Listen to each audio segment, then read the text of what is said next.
खबरों के सिलसिले को आगे बढ़ाते हुए हम आपको बताएंगे कि रावलपिंडी में जमात इस्लामी का आज दूसरे रोज भी धरना है।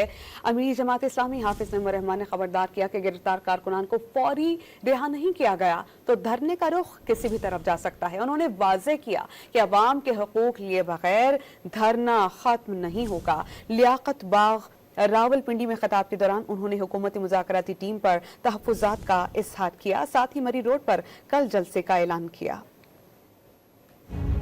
महंगाई, इजाफी टैक्सों और बिजली की बढ़ती कीमतों के खिलाफ जमात इस्लामी डट गई। अमीर हाफिज नईमुर रहमान की क़यादत में लियाकत बाग रावलपिंडी पर धरना आज दूसरे रोज भी जारी है। हाफिज नईम ने धरने के शुरका से खिताब में कहा कि जिन लोगों ने पाकिस्तान पर जुल्म किया उनको चलने नहीं देंगे। उन्होंने गिरफ्तार कारकुनों की फौरी रिहाई का मुतालबा भी किया।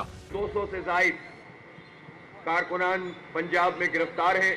मुतनब्बे करता हूँ कि फौरी तौर पर इन गिरफ्तार शुदगान को रिहा भी किया जाए और उनके सारे मुकदमात खत्म भी किए जाएं। दूसरी सूरत में हमारे पास ये ऑप्शंस मौजूद हैं कि इस धरने का रुख हम किसी तरफ भी कर सकते हैं। इसलिए ये फिस्तायत और मुज़ाकरात साथ साथ नहीं चलेंगे।